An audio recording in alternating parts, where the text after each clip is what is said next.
Since 2003, this is The Sports Source with your host, John Pennington. The Sports Source is presented by Junk Be Gone, Pipe Wrench, and the Garza Law Firm. The Sports Source starts now. Good Sunday morning. Welcome into the Sports Source. We are not in our usual Junk Be Gone studios. Instead, we are in the Albert Lounge. Let's show everybody. And it's Jimmy Himes right over there, Bob Hodge right there, Chuck Cavalier's right here. I'm John Pennington. What we're doing today is we're going to have a little bit of fun. It's summer, so we're playing around a little bit. We've never done one of these things. I had somebody stop me at Ingles not long ago, free plug for Ingles. If you'd like to advertise, give me a shout. Somebody came up to me at Ingles and was talking about, man, I'd love to hear your guys' favorite games. I filed that one away and thought, that sounds like an easy show. That's the kind of thing we're doing today. This first segment of our show is brought to you by Junk Be Gone. Now through June 30th, so you got a little bit of time, rent a driveway dumpster and get 2 extra days free. Just a great deal on top of their already great low prices. Junk Be Gone makes my life easier, and they'll do the same for you. Do it in June. Save yourself money to boot. Visit junkbegone.biz. All right, Jimmy, Bob, Chuck, I'm going to start this thing off. First question, I already gave it away. And this, just to be clear, this can be anyone. So it doesn't have to be like your favorite player or someone you'd like to see play again. You could say, I never saw X play. He was before my time. Beatty Feathers. It can be Beatty Feathers. What former Tennessee player would you pay to see play a game? If you could pay to get one more game out of this guy, who would it be, Jimmy Himes? I've weighed this because there's so many different ones to think about. And one of them I thought about was Doug Atkins. And I thought, he might have had a game where he didn't have a sack. Or he could have been another really good defensive player. So I tell you where I wound up. I wound up with a guy that I knew would get some carries, Chuck Webb. I thought Chuck Webb was a phenomenal running back. And he really only played 1 full year at Tennessee, right? Yeah. And he split that time with Reggie White. I thought he was tremendous. He's got the 2 most prolific rushing games in Tennessee history. 250 yards in one game, 284 or 294 in another. And they said, Major said after the game, if he'd known he was that close to 300, they'd have given him more carries. Yeah, and that was against Ole Miss. But so I'm going to go with Chuck Webb just because I know he'd get a lot of carries and would have an impact on the game. All right, we got a Chuck Webb. That's a great answer. Yeah, it is. I would pick one that I never saw play. That's not my choice, but it would be George Cafego. And both these guys know why. I killed George Cafego in the newspaper. Because of that, if I write a story about Abraham Lincoln, I'll look it up just to double make sure he's not dead. Yeah. I revived him, by the way. I remember that. But hopefully that was an Easter Sunday. My favorite player and a guy that I would pay to see play again, Condredge Holloway. Because Condredge Holloway, he followed our good friend Bobby Scott, not directly, but it was a Bobby pocket passer, drop back, throw it, run once every year maybe. And then Condredge Holloway comes in, and the skill set that he had back in the early 70s is the skill set that they're looking for in the NFL now. You can run, you can throw, you can do it all, you're a great athlete. And so he was almost, in my mind, the first of a type.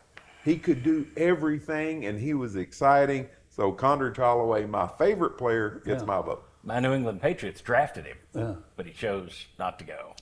The Artful Dodger. Yes. Correct. Mm-hmm. Yes. Who would you go with? Who would you pay to see? Well, I paid to see Condredge Holloway play baseball, and he was an all-SEC shortstop. Still one of the best shortstops I've ever seen. 353 career batting average. I mean, it just shows what an amazing athlete he was. I would pay to see Reggie White play one more game, because the first time I saw him play, it was at Chattanooga Howard playing basketball. And saw him on the left wing on defense, intercept a pass, 1-3-1 defense, go down, dunk it.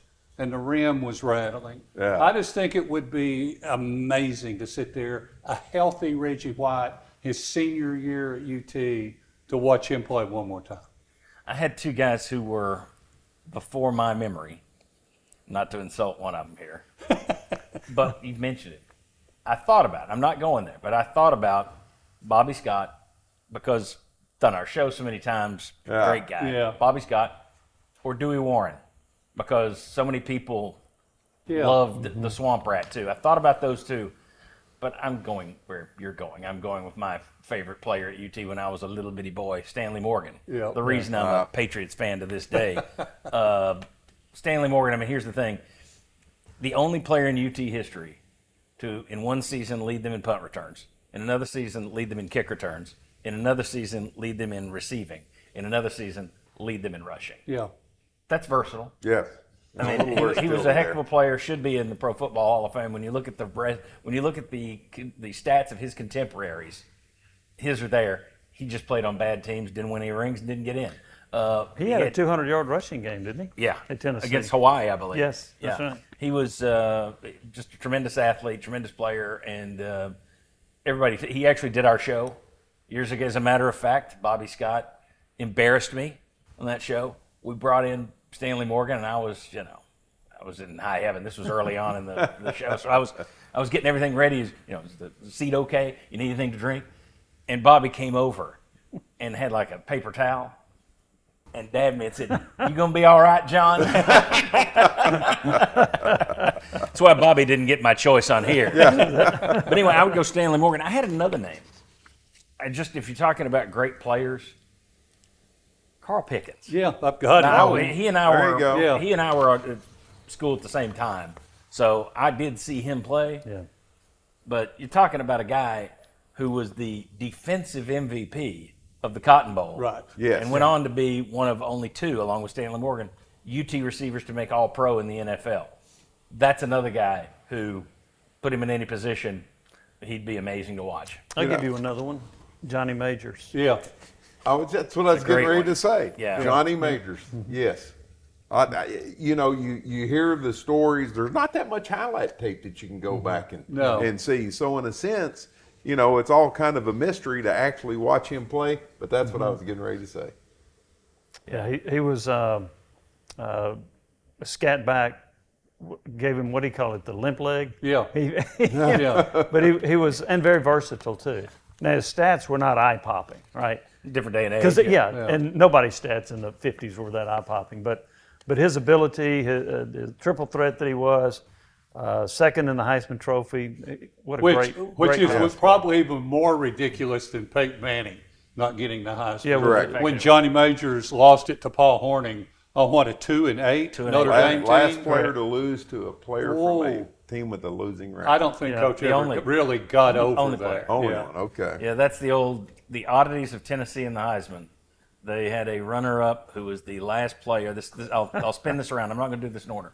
They had a player who's the only guy to finish second to a defensive player. Yep. Yeah. In Peyton Manning. Yep. Heath Shuler's the only player to finish runner-up to a guy who went to the NBA in terms of who was the quarterback from Florida State? Charlie Ward. Charlie Ward. Majors, the last guy or the only guy to lose it to a guy off a losing record. And Hank Loricella, who is another guy I'd like to see. Hank Loricella was the last person to lose runner-up to a player from the Ivy League. Yep. So Tennessee's had 4 runner-up, and every one of them was a bizarre scenario. Hank Loricella, though, I used that in reverse to get there. Mr. Everything. Yeah. That's a guy. I've seen so much video and tape. When Johnny Majors died, we did a show on the Sports Source just to look back, brought a bunch of his old players in from out of town, and had some guys who were in here. But I went and bought a bunch of old film reels, the old stuff, the news reels, I should have said, and really went through all that. So I've seen him. I haven't seen tons of Hank Loricella, who, again, runner-up for the Heisman, probably Neyland's best player, was there on the national championship. Hank Loricella was something. That's a guy to see as well. Tell you what, we're going to catch a break, and when we come back, what are we doing next? We might have mentioned some of these. What former player is far better than any young fan can imagine? Welcome back into the Sports Source. This segment brought to you by A.G. Hines Company. If you want the best building materials in East Tennessee, then you want to get to A.G. Hines Company. So if you've lasted 106 years, that means people keep coming back. And they keep coming back because great prices, great people, and the best building materials you can find anywhere. They've got it all right in downtown Knoxville. I'll start on this one just because we already brought him up. The question is, what former player is far better than any young fan today can imagine? So in other words, guys we saw that they don't know about today. You mentioned him first off, the guy you would pay to see? Chuck Webb. Chuck Webb may be the most underrated, under-remembered, I guess. Under-remembered. Under-remembered Vol ever. If people remember Jamal Lewis, Chuck Webb was every bit of Jamal Lewis and maybe more. He was big. He was fast. He could cut. He could bowl you over. He could do a little bit of everything. The highlights of this guy are unreal, and it's one of the sad things. I've always told the folks I know over at UT, you've got archives like you wouldn't believe. Use them. They need to be throwing that stuff out more. Yeah. Chuck Webb videos would have your mouth watering. If you're a Vol fan today who never saw him play, look him up. Do what you can. Find him somewhere on YouTube. Chuck Webb, maybe the best single player I ever saw over there, and I saw Peyton Manning. Yeah. Webb was just spectacular. He was a better cutter than Jamal Lewis. Yeah. Jamal would run over you. Yeah. Webb could also run over you, but he would also juke you. Yeah. And that ability to stutter step and make you miss in the open field, he was just a great running back. If we did duos, that Reggie Cobb, Chuck Webb together, Right. Yeah. that's one of the great Yeah. could have been things in Tennessee history, the fact that you never got a full season together of those two. But anyway, all right. Guys that are better than people. Well, I'll would believe. stay with the running back position, and I can remember I go back to 2001. He led the SEC in rushing. I think the average was about 122 yards a game. He didn't look that physically imposing. Teammates said he was the strongest player on the team, Travis Stevens. And I tell you what, he was such a good back that you couldn't believe. You could hand the ball off to him, and he could keep getting yards and get stronger as the game went along. I know somebody that would disagree. I was with about to say, and now special guest Mike Griffith comes in. Mike of the Sentinel was. And that makes me feel better. Take that, Mike. Mike of the Sentinel Yeah. was always talking about they used Stevens too much and wore him down and everything else. And he not- he didn't even think he should start. I remember him saying Yeah. that one time. Exactly. Yeah. Yeah. Exactly. So, but that was one of the Well, ones we've all that, been wrong a time or two. that stood out to me. Going back and He had looking. over 200 yards in that huge win against Florida. Yeah. But the other thing that stood out to me, he wasn't very big. He had over 40 carries against Arkansas. Right. And I'm thinking, I had no idea he was that durable, because that was my question Yeah. about him going into the year. But when he could carry it 40-something times against Arkansas in Yeah. a game, and it was a sloppy, rainy game, that really impressed me about Travis And Stevens. I think one of the reasons he's kind of forgotten a little bit, because you're there with Jamal Lewis, Yes. you're there with Travis Henry, Yeah. and then it's like, and now it's Travis Stevens, who actually voluntarily sat out a year to let those other guys play, so he would have another year of eligibility. And who would do that today? Ooh, In today's world, Yeah, yeah. who would do that? Portal, baby, you're gone. Yeah. Yeah, in terms of third string backs, I guess is what he would Yes. have been compared to Lewis and Henry, who got the call 1st. He's up there with Tony Thompson in terms of all-time, that which ties back to Cobb and Webb. Yeah. Yeah. So another guy that led the SEC in rushing, who was a third string back about a decade before Travis Stevens. Right. Stevens, though, you talk about him not being very big. When Tennessee, forget which, was it 2014 when Butch Jones and Tennessee beat Florida? Was that the first time they snapped the streak against Florida, or was it 2016? Jimmy? I don't remember. I for can't sure. remember if it was 2014 or 2016, but we had like 14 former Vols on that show. It was a crazy Sunday, and Travis Henry and Travis Stevens were both there, and I just remember thinking, that gum, you guys are small. 2016, I'm pretty sure. 2016. Yeah. So he only beat Florida once. Is that right? Yeah. Butch. Yeah, because And they were down 21-0 in that game. That's right. And they came And back rallied to roaring win it. back at halftime. Yeah, they got Yeah. booed going in at halftime. Yeah. 2016. So that would have been 2016. They were on our show 10 years ago. Crazy. All right. Player that's far better than young people would think. We've already mentioned him, Reggie White. Yeah. If Reggie White played today, he would be the #1 draft pick in the NFL. If he was playing right now, same size, same speed, because he seemed to be ahead of his time, or he seemed to be the prototype of what was coming for the NFL as far as edge rushers were concerned. And everybody knew by the time he was well into his NFL career, he was remarkably strong. He was remarkably strong when he was at UT. I mean, a lesser offensive lineman, you're going to get picked up, and thrown down, and the only way you're going to block Reggie is after he throws you, he trips over you. So I'm going to go with Reggie White, Tennessee's all-time single season sack leader. Yeah, he was the all-time leader until Derek Barnett. Derek Barnett. And him and Derek Barnett, same position. Yeah. Nothing against Derek Barnett, but Reggie White was a different level. Well, Reggie White was one of the most dominating NFL players that ever lived. Yes. I mean, he was unbelievable. And he's one of those guys that the pro career overshadows the college career. Yes. Because he has such time with that ankle injury, right? That's For three was the senior, when I looked it up, 100 tackles, 72 solo tackles, 15 sacks. Now, you put those numbers out there today, NFL scouts are going to be drunk. Oh, and that's a defensive line. Yes. Those are linebackers. Well, Jimmy will remember this when he hit that LSU running back in the backfield. Dalton Hilliard, Golly. who was a heck of an NFL running back and college back too. Yeah. Hilliard was. Yeah, he also destroyed a high draft pick for LSU on the offensive line. His name was Lance Smith. Yes. He whipped him like a yard dog.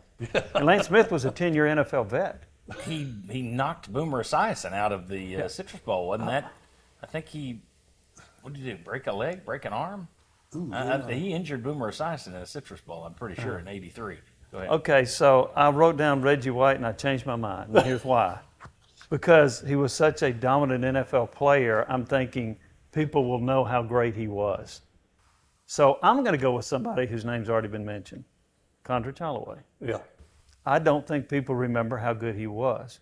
And if you saw that Kenny Chesney deal with him, Yep. you saw his ability, his running ability, his passing ability, the tearaway jersey that he had where you couldn't tackle the guy. I don't think people remember quite how good he was. So I went with Condrich Holloway. Yeah. That's a great one, too. The game where he went to the hospital. And then came back. And then comes back. And ran back into the The stadium. Georgia You Tech, know. maybe? Yeah, I believe it was the Georgia Tech game. And when he comes running back out of the tunnel and circling around. The famous Keith Jackson call on that one, too. Yeah. The '83 Citrus Bowl separated his shoulder, separated his left shoulder. Boomer Esiason was hit by linebacker Dale Jones and then driven into the turf by Reggie White. That hurts just It's a guy you wouldn't want to be. If you're going to be driven into the turf by someone, Reggie White's not who you want. And nowadays, It'd probably it be a would have been flag. flat. We haven't seen it yet. Okay. When we come back, next on the Sports Source, if you could go back in time to relive any one play, either play you remember, play you weren't there for, what's the play in Tennessee history you'd go back for? We'll ask these guys next. Come on back.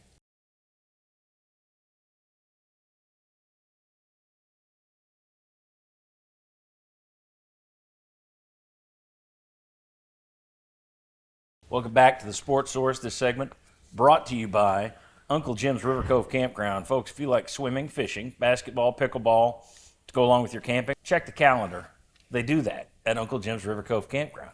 It's unbelievable amenities, but they also have the other activities that are available while you are there and staying with them, but you better book right now. Okay, we're kind of running through just Tennessee fandom and Tennessee journalism as a reporter, someone who covers them. Just kind of memories and thoughts and games we'd like to see, players we'd like to see.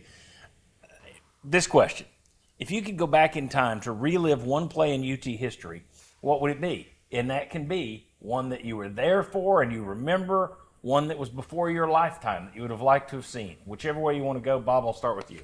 Well, it was in my lifetime. I wasn't there to see it. The Clint Sterner fumble. Tennessee, Arkansas, 1988. I am hunting ducks in Reelfoot Lake. That afternoon went deer hunting. I'm listening to the game on the radio. Tennessee gives up the ball. I think they went for it on the fourth down, didn't make it. Arkansas just got to run out the clock. I turned the radio off. I'm sitting there in the dark. I'm mad. I'm furious. They lost. And then on the way out, we turned the radio on to hear John Ward say, and 107,000 UT fans loved every minute of it. So, and that was it. That was the end of the broadcast. We're in West Tennessee. There's not a Jimmy Himes coming on after to talk about the ball game. And all the way back to the lodge, I'm sitting there thinking, they had to win. He wouldn't have said that.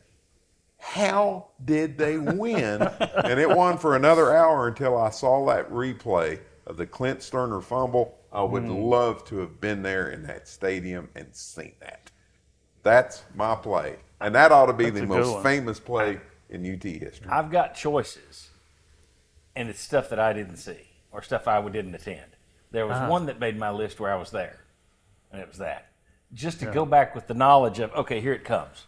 Now I'm really going to pay attention to this, Yes. and I'm going to be prepared for it. Because at the time it was just, you're What dumbfounded. happened? Yeah. You're dumbfounded Yes. because to watch a guy go back and just put the ball on the ground, and nothing against Billy Ratliff, great play. But Tennessee fans for years have tried to make that look like, well, he planned it. They stepped on this guy and pushed this guy, and he knew if he pushed him down the right way, he would fall and try and catch himself with the ball. It's like, look, that was a fluke play. Championship teams need fluke plays. Yes. You took advantage. Yes. That was the. I don't know that I've ever seen a game completely, totally, wholly, 100% flip on one play like that, because Tennessee, which couldn't move the ball all day, No, then then just ran started through giving him. it to Travis Henry. Yes. And it was like, okay, Arkansas knows they're beat. Tennessee knows that they've been given manna from heaven.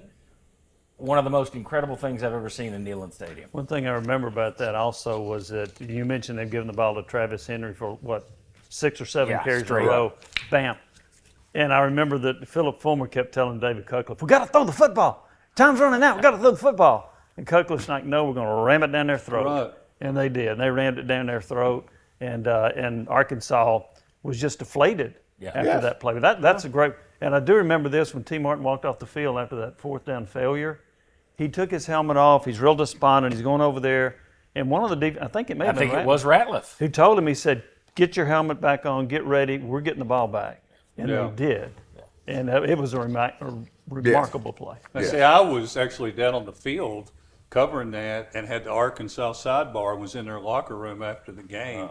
It's one of the most bizarre experiences I've ever had. But the play call, do you guys know what the play call was? It was a It was a bootleg. bootleg. Oh, it was stupid. Yeah, I know. It was stupid. Dumb call. And even if it had worked, I still think it was a dumb Yes. Yeah. Yes.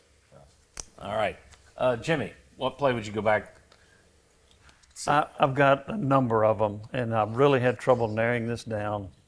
But I'm going to go back to a play. You mentioned one play turning it around.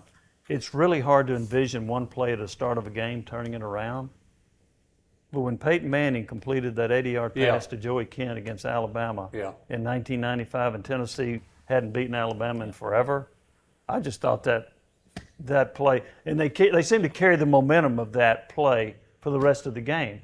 But the Tennessee crowd went nuts, and there were an amazing number of Tennessee fans at that game. Yeah. But that play just stood out to me as one of the great plays to stop a streak against a rival team that you hadn't beaten in forever. Yeah, and I've got another that I was thinking about, Tennessee, Alabama, Dale Jones. The interception. Interception, getting 85. pressure out on the quarterback, tipping the ball in the air, and making the catch. Boy, if you could set the stage for that, and then here it comes, I think it would be just as good as it was when it happened live.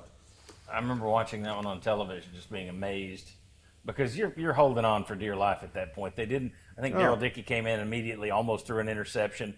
He got so much better as the '85 season went on, but Right. Tennessee didn't trust him. They're scared, so you're just trying to hang on by your fingernails. And Dale Jones, and you still wound up needing them to miss a 60-yard field goal at the Horn to win.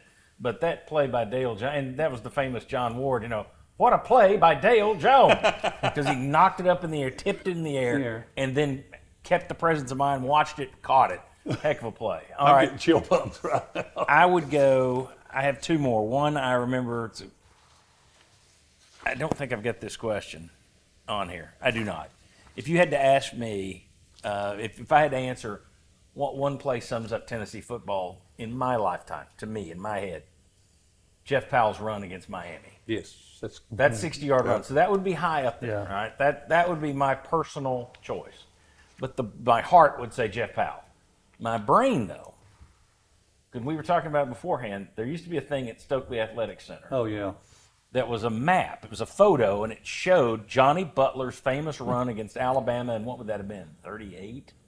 38, 39? I should have looked it up. Yeah. But Johnny Butler, they claim it's the greatest play in Tennessee football history from the old timers. I would have loved to have seen that. There is a film of it, but it's herky-jerky. Yeah. It's like handheld, so you're watching him. He's out of frame now. He's back in frame. To have been there to witness that, and it's a different type of football, but just to have seen it because so many people of that age said, oh, this is the one. I would have liked to have been there. Can I throw in one more and Yeah. let Jimmy describe it? 2 words. The stop. Oh, you're talking about Charlie 59. Against Billy Cannon at the running at the Wayne Grubb, yeah. that group. Yeah. And, there was 1959, and LSU was number 1 in the country, and Tennessee was a They 500. lost to Chattanooga. Yeah, they were a 500 team. Yeah. And they come in and they give it to Billy Cannon for a 2-point conversion at the end.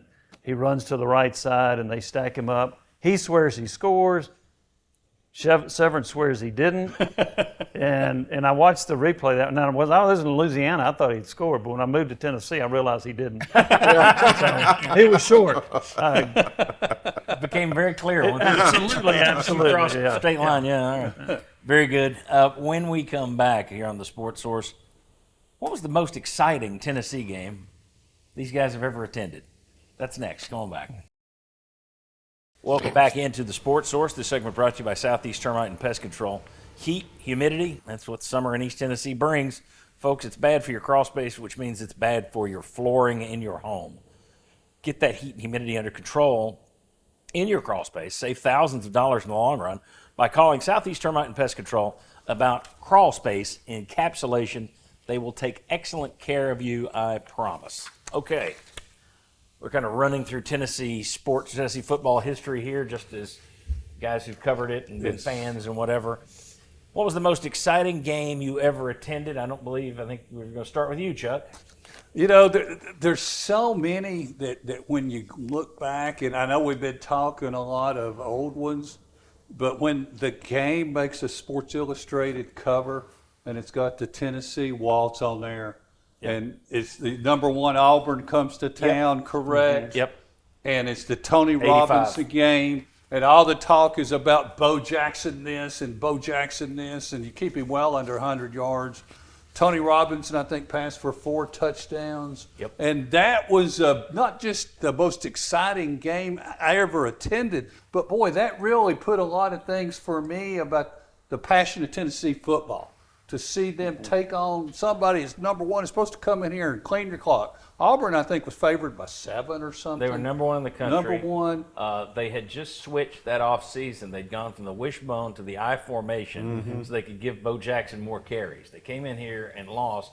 Rick Riley, who became one of the biggest writers in the country, was just the guy who was assigned to – he was just a story writer back then. He wasn't the big columnist. He wrote the story for Sports Illustrated.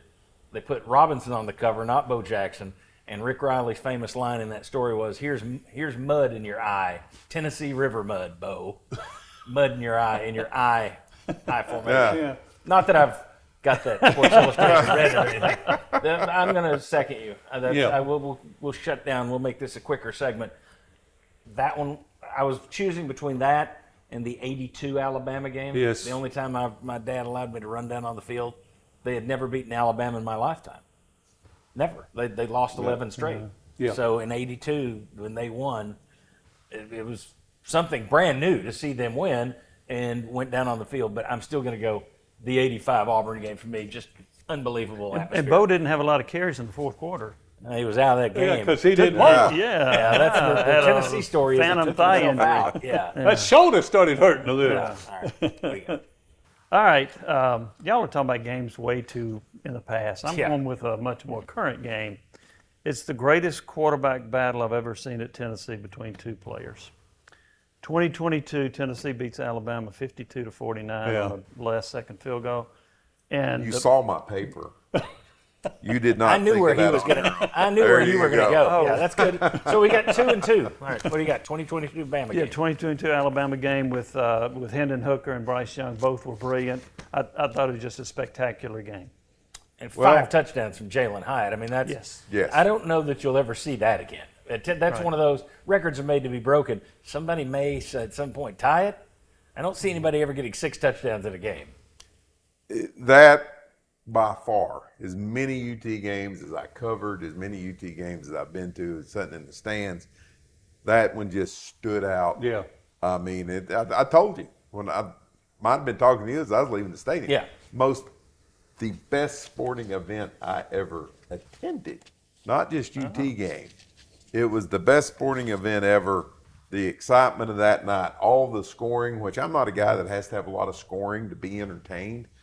The missed field goal at the end by the kicker that now plays for the Minnesota Vikings, and you had 2 plays to get in the field goal range, and then the ugliest field goal you've ever seen. Knuckleballs its way in, the whole thing. But yeah, 22 winning over Alabama here. Ollie Lane was on one of our shows recently, and last fall, Last fall, he was on one of our shows and said that maybe that was an ugly kick because his guy might have gotten a hand on it.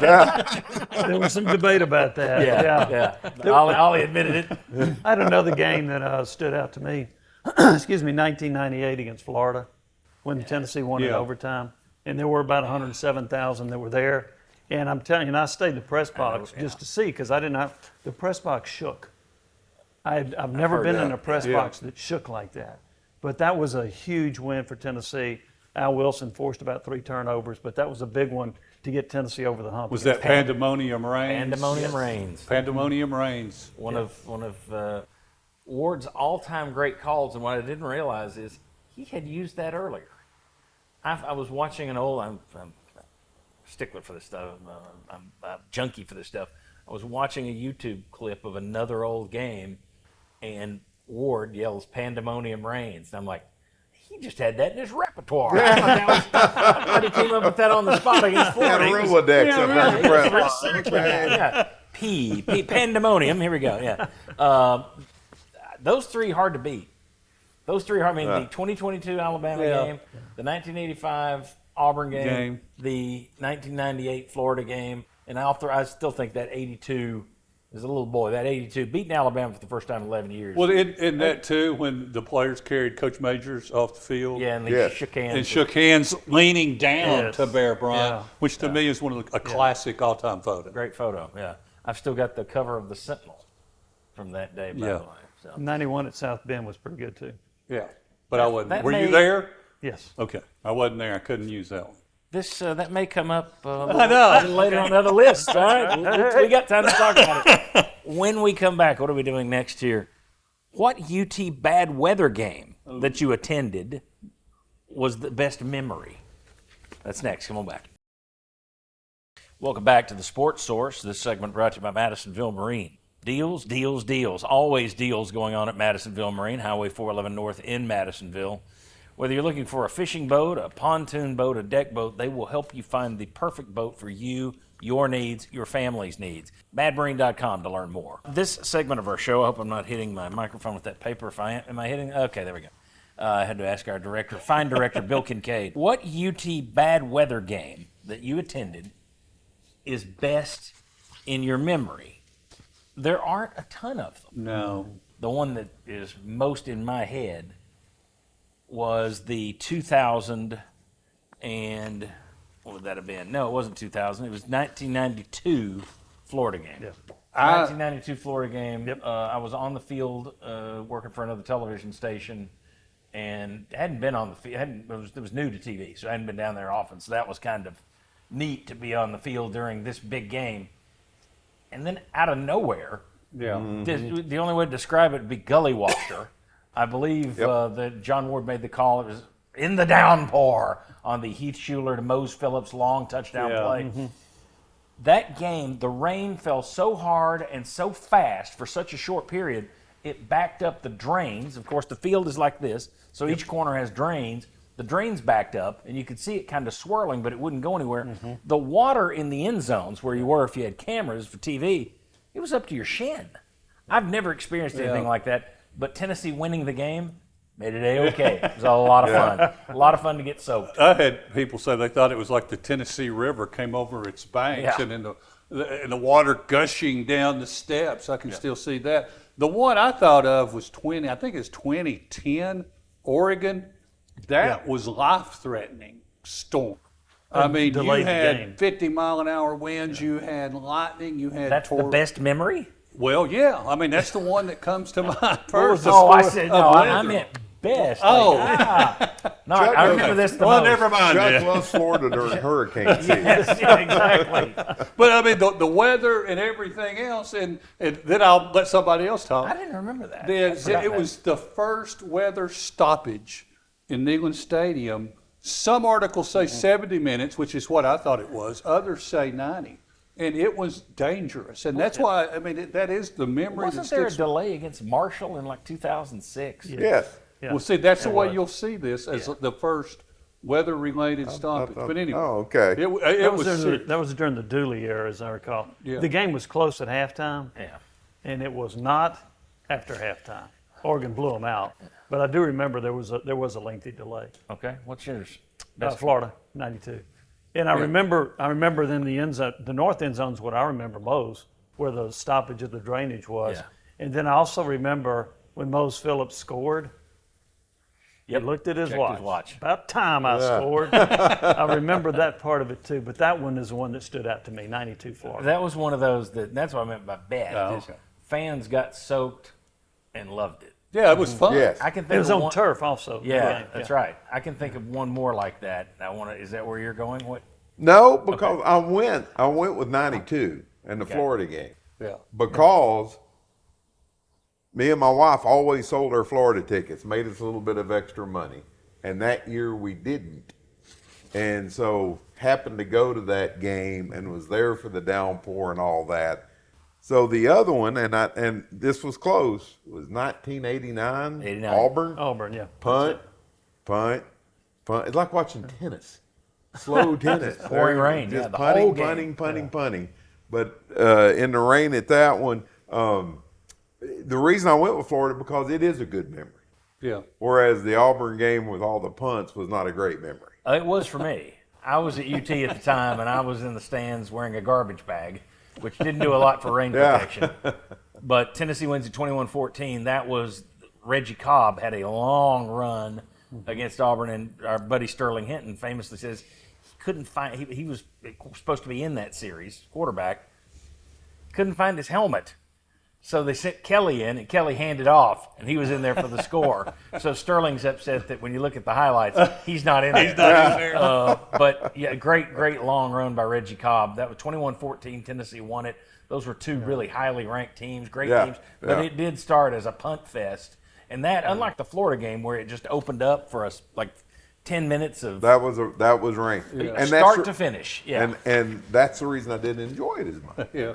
Because that one, I think we left because we were wet and it was punting. And hey, we leave now. We can watch the second half on television. So you leave in bad weather, you sell your tickets. Yeah, there you go. Typical Tennessee fan. Are there other, I would give anything to see Tennessee play in the snow. Yeah. I would love to see Tennessee play in it. I love a snow game anyway. I'd love to see Tennessee play some bizarro game in Kentucky where it just drops the snow. Can you remember any other weather games? I can remember there was a UCLA game, I think it was 85, where people were, the heat was unbelievable. 'Cause it was early September. And, I was sitting in the stands at that game, and I shouldn't go into all of the details, but it was brutal. It was absolutely I got brutal. one coming up for another segment. okay, Well, there was a Florida game in 1985. It was the only loss Tennessee had that year. down there. And I went down on the field for the last few minutes to get ready to go into the press box, in the locker rooms. And you could see the vapors coming up. It was 140 degrees on that turf. And I was only there for 5 or 7 minutes. And I'm like, how can they stand this? You're doing this with your feet. That's the hottest I've ever been in my life, was on that field. I just wonder, are we forgetting something? You can let us know. Well, the games we were at, right? Yeah, games we attended. Yeah. But I can't think of anything if there's one that you can remember, a bad weather game that was a good memory, you can go to sportsource.tv and send it to me via email through the contact section. When we come back, what UT road game that you attended was the most fun? I think I know where Jimmy's going, and boy, I wish I was at that game. We'll come back and talk about it next.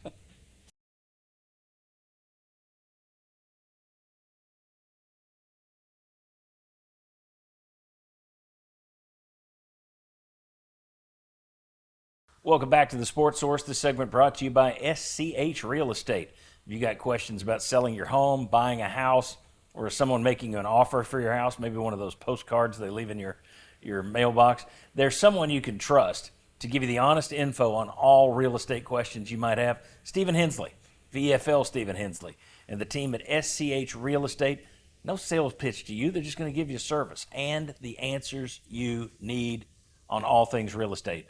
Give Stephen a call this week. Good guy and a VFL to boot. Stephen Hensley and SCH Real Estate. Okay, back with Chuck, Bob, and Jimmy, and I teased this going to break. It's basically we're talking memorable road games. What UT road game that you attended was the most fun? Bob, I'll start with you. Well, mine, it was just a great memory because I was working for the Daily Times in Maryville and going down to Auburn, didn't have a photographer going with us, and 1986 had an extra press pass. So I took my dad. And it was the first time and the only time my dad ever sat in a press box. Free food, air conditioning, everything's up there. You can see television screens. You got your own announcer in the press box. You ain't got to listen. And sit either next to you or right close to you. And my dad just thought that being a sports writer was the greatest thing in the world. And it just made it a heck of a day. Came back to Atlanta. The first time I introduced him to sushi in 1986 in the South. So that's my best memory from a road game. Okay. Jimmy. Tennessee had played a huge opponent, Notre Dame, in 1990 and lost a tough game. The next year, they go to South Bend. And it's Notre Dame had a great team, had an excellent quarterback, running back, and they jump out to this huge lead. And they're going to whip Tennessee, and it seems evident. But Tennessee, right before the half, I believe, blocked a punt and scored a touchdown. And so anyway, there's this great comeback they were down like 31-7 maybe. And they come back and they keep chipping away and they get to the very end of the game and Notre Dame's trying to kick a field goal to win it. And Jeremy Lincoln, if I remember correctly, blocked the field goal attempt by Notre Dame, and Tennessee won the game, 35-34? Yeah. And one of the Tennessee guys that I knew said, yep, he said, after that kick, he said, I looked up, I saw touchdown Jesus, and he was going, no good. No good. Majors told the story. Somebody said that to him, yeah. The funny part of that thing about Majors is his brother had gone to the game from Chattanooga with a bunch of his friends, and at halftime, they got mad because Tennessee was down, and so the guy that had the plane said, we're leaving. Yeah. And Bobby Majors said, we're not leaving. Said, yeah, we're leaving. So they left and flew back, and by the time they got to Chattanooga, they found out Tennessee had won. And Bobby Majors was not happy with his friends. Who would do that knowing you're with the coach's brother? Yeah. Yeah. Some of these, the rich, man. I don't But get it. that was just a great game, great finish for Tennessee. Yeah, the Miracle at South Bend it needed to be on the show, so I'm glad you were in attendance. Yeah. That's one. If the question were a road game, any road game ever that you could attend, that's where I would go. That's got to be one of the most fun experiences for Vol fans who sat it out and stuck it out and were rewarded. Chuck, you had a good one. That you attended. I'd forgotten. It goes back to the first year of the Sports Source, and I'd forgotten you attended this one. Right. This was way back. Well, it was in 2003. My good friend at the time, Paul Howard, from Knoxville, owned Harder Hall Country Club. Invited us to come down, and then we would ride over to Miami, go to the Orange Bowl, watch Tennessee and Miami play. The great memories, John, kind of like you, been at South Beach, hanging out, seeing some people that weren't supposed to be out, and going to the game. And Miami had played for the previous 2 national championships, lost one, won one, and had a 26-game home winning streak. So they're coming in riding high. Well, you talk about the boring games. Well, it wasn't for me. There was a lot of punts. Brock Berlin of Miami had a terrible game. You look at Casey Clausen, another one of his road wins. Yep. But it was a low-scoring game, 10-6, and it was in the stands where Super Bowls had been played.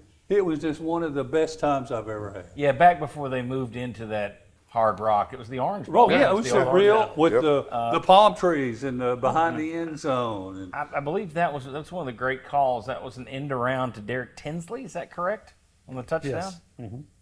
It was a short about that? touchdown run. It was. I never remember names. Yeah. Well, good I'd job. say Yeah, good thanks. memory. That's a good attempt. That's Yeah. a great one. Thank you. That's right. I don't have one.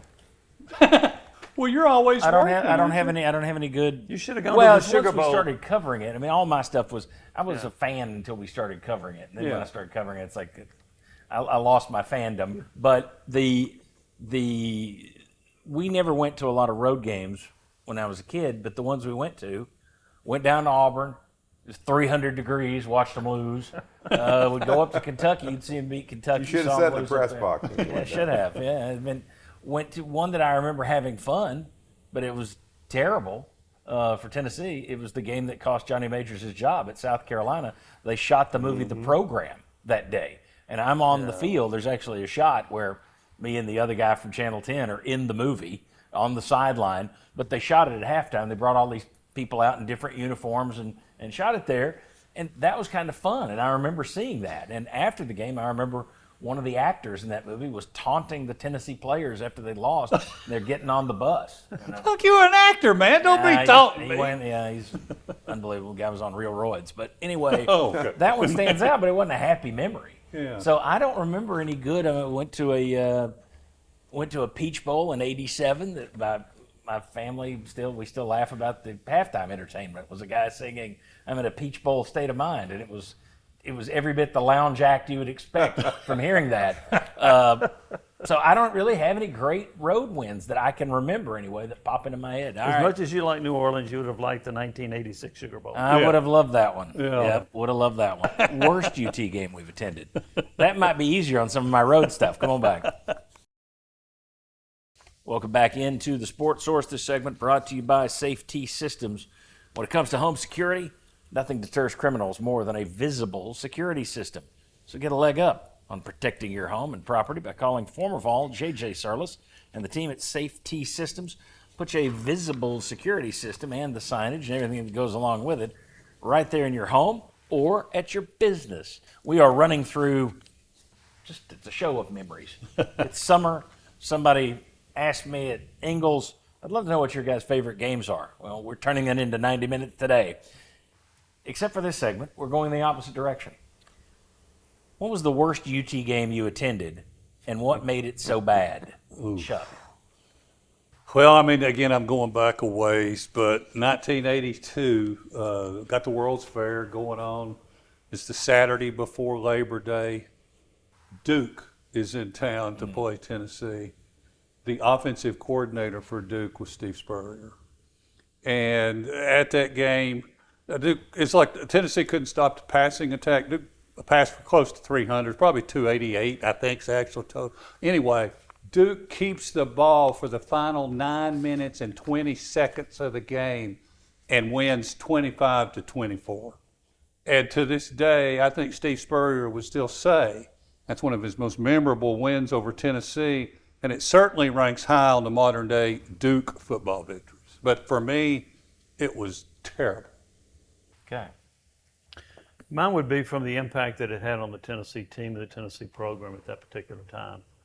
2001, Tennessee's playing in the SEC championship game against LSU. And LSU, they knocked the quarterback out, Rohan Davey. They knocked the running back out, LeBrandon Tofield. They bring in a backup quarterback who is not going to do anything but run the football, and they upset LSU. LSU upsets Tennessee, and it cost Tennessee a chance to play for the national championship that year in the Rose Bowl. Now, would they have beaten Miami? Probably not. But it cost them a chance at another national championship within a 4-year period. I thought that was the most devastating loss that I've covered at Tennessee. The Prowler, baby. Yep. Who would have ever thought? Mine's a little bit more on a personal level. Vanderbilt, 2019. Tennessee had a 3-game losing streak to Vanderbilt. Vanderbilt comes to town. Tennessee beats them. Has nothing to do with my experience at the game. You started out chilly weather. The game started in daylight. By the time it gets dark, it's colder.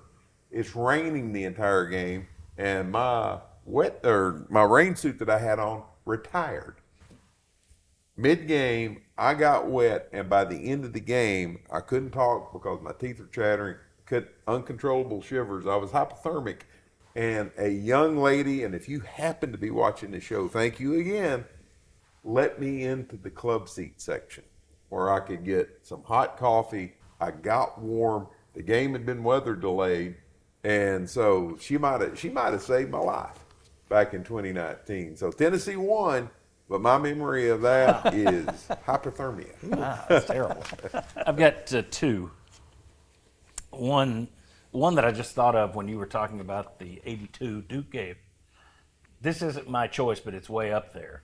Tennessee expanded Neyland Stadium. They finally closed it in 1980.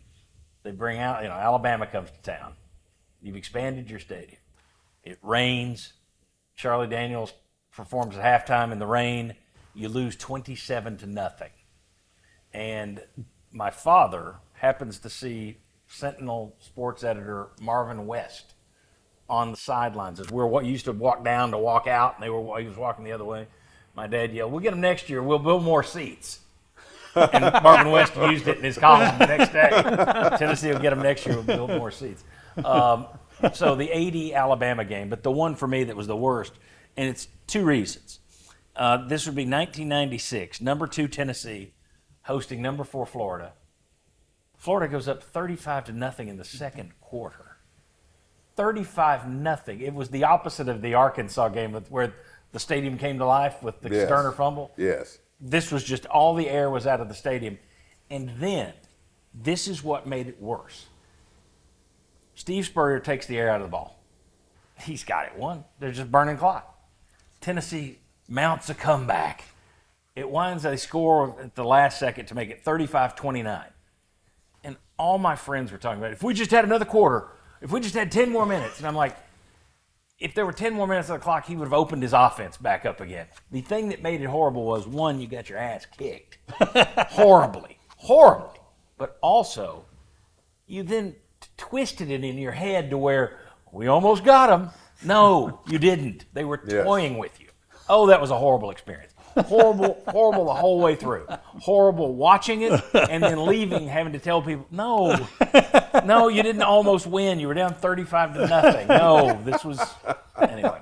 That one bothered me and still does, as you can see. It still gets under my skin. You should have disagreed with him. That was just terrible. The whole thing was just awful. I mean, number 2 team in the country. How many times have you seen the number 2 team in the country fall behind 35-0 at home in the second quarter? Yeah. I don't know that I've ever seen that. I don't know that you would, really. That was the famous 4th and 10 from around the 50. Yeah. And it's like they're going for it. And I'm saying, oh, yeah, go for this. This will be, Yeah. Anything they wanted to do. Yes. Danny Werfel threw a touchdown pass. Yes. Yeah. And the guy, And that, right now, we're closer to him than whoever Tennessee had covered. Oh, that 96 Florida game was, that was the worst. All right. When we come back, other than 85 and 98, those are off the table. Other than those 2 seasons, what is your most memorable UT season for each of these guys? And I mean that, Chuck, memorable in a good way. Memorable in a good way. you have to remember it. Oh, wait a minute. You should have put an asterisk besides memorable. Come on back.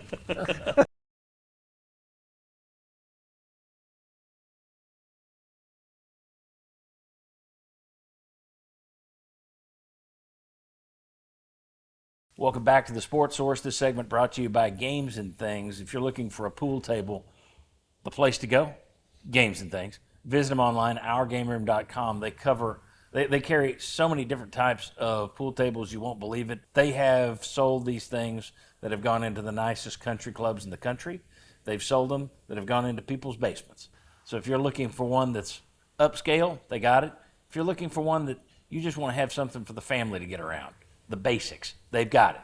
Games and Things. This segment, other than 98 and 85, Sugar Bowl year, Fiesta Bowl year, National Championship year, everybody I know who lived through those 2, they all go back to those 2 years. So those are out. Okay. Other than those 2, what is the most memorable UT football season for you? And I'll start this one. And it's a weird one. I almost went 89. Yeah. Which is an 11-1 season. But I'm going to go 1990 instead.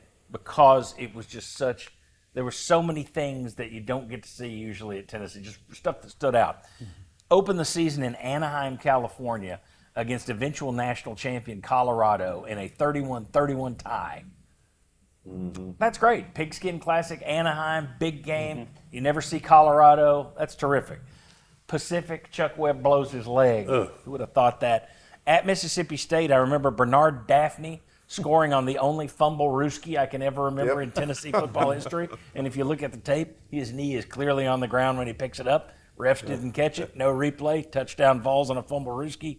They played UTEP. Then they had a memorable 26-26 tie down at Auburn that Mike Stoll still throws things at Greg Burke about, the kicker who missed. Florida at home. It's 7-3 at halftime, and then you nuke Steve Spurrier 45-3. Dale Carter kick return. Wow. Vaughn Reeves throws a pass to the tight end position for a touchdown. You come back, Alabama, you somehow lose 9-6.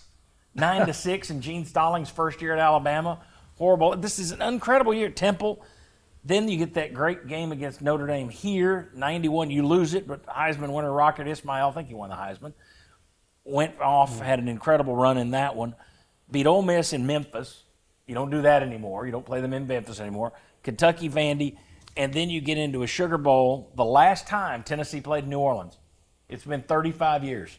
Sugar Bowl 1991, you're playing Virginia.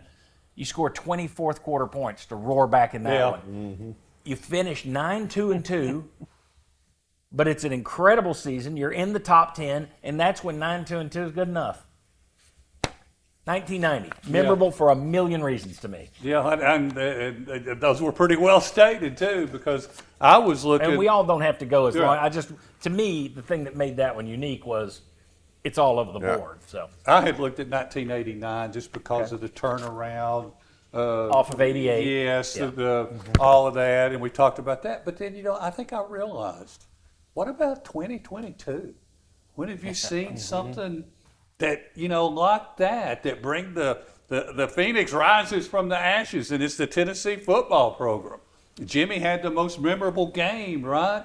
Well, I've got that as the most memorable season, kind of until it gets later, the South Carolina game. But then you win the Orange Bowl what against Clemson. We saw the Clemson quarterback and his parents and all that, but that was really, it stands out now right there with some of the other great seasons we've seen. Well, I think the younger audience, that's theirs by far. Yeah. So I'm glad you threw it out there. Mine is memorable because it's 1982. It's the World's Fair. Tennessee finishes 6-5-1, but I worked at the World's Fair, and my boss was Mike LaSorsa, a name from UT history, which means me and Mike were keeping the World's Fair secure. Tell folks who Mike LaSorsa was. Yeah. Tell folks who Mike LaSorsa is. UT football player back in the 50s. I can't even tell you what position. That's good. Linebacker. Famous for taking an umbrella from a fan when a fight broke out on the field. Okay.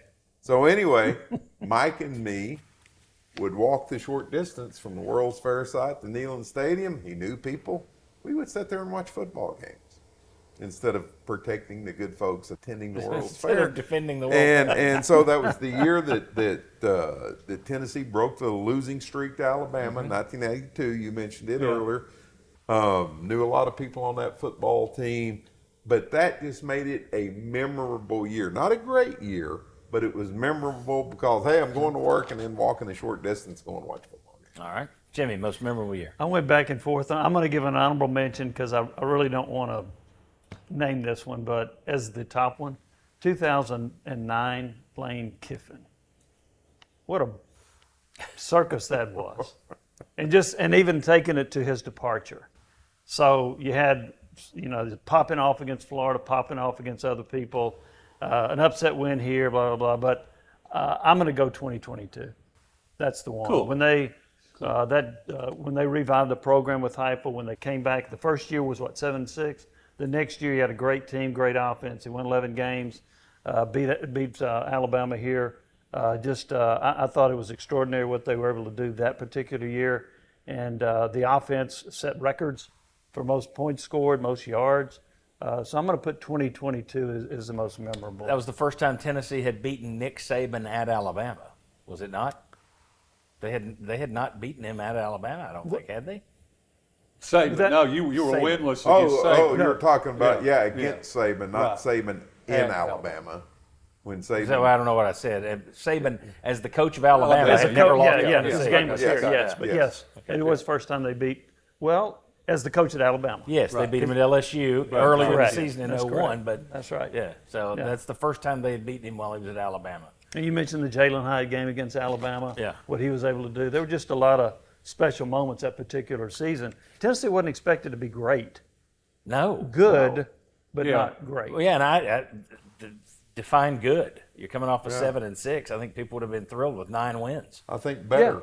Yeah, people thought they'd be better, but no, Yeah. didn't see what was coming down the road. Yeah. Yeah, that's And remarkable. ended up, being ranked 6th, I believe. It was right, really, really high. Well, and the first, they were number 1 when the Yeah, first during the Yep. season. playoff poll came out that year, and that was kind of a bad break. You're going to Georgia, and they hand you number 1 just to fire up Georgia a little bit more. That was rough. Okay. We're going to wind this up with one more question that I can't find right now. So you're going to be as surprised as I am when we come back on the Sports Source.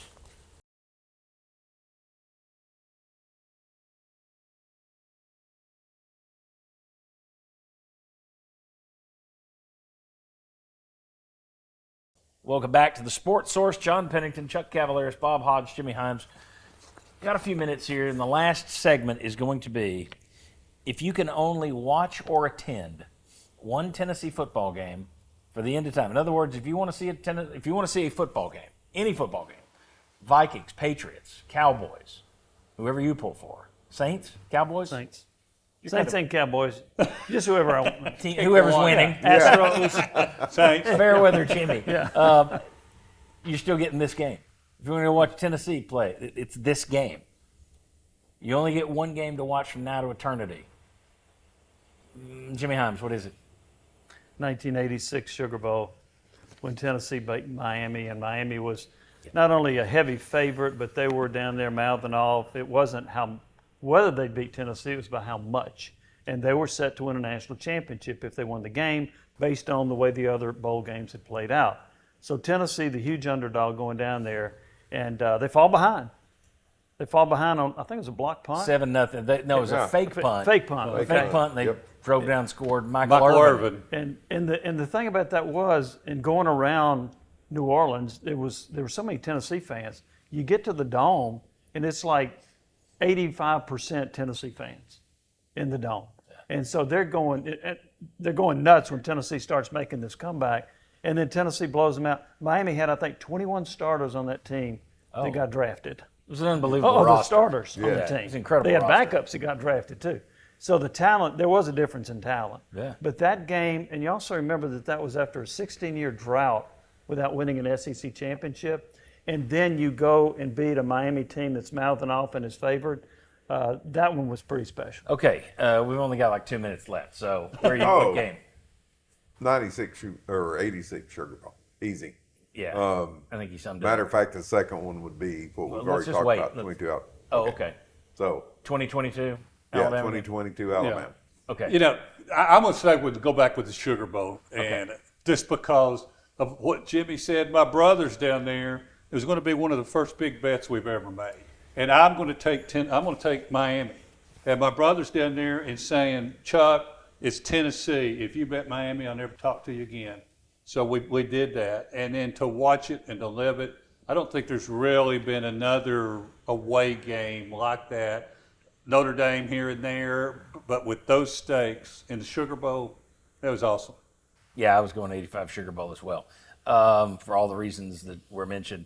We've only got about a minute here. The interesting thing, and I've said this before on different shows that we've done, most people who remember 85 and 98, obviously, they prefer 85.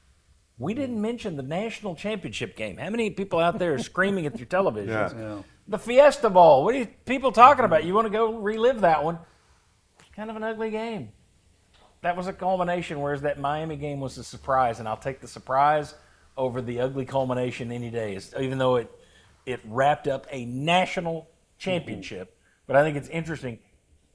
Was that number 2 on anybody's list? No, my number 2 was 52-49 over Alabama.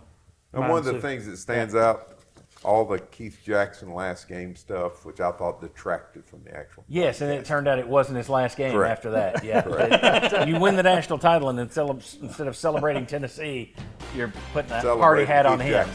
Jimmy, Bob, Chuck, thanks to all of you. Thanks to you for watching, and we'll see you next week right back here for the Sports Source back in our studio.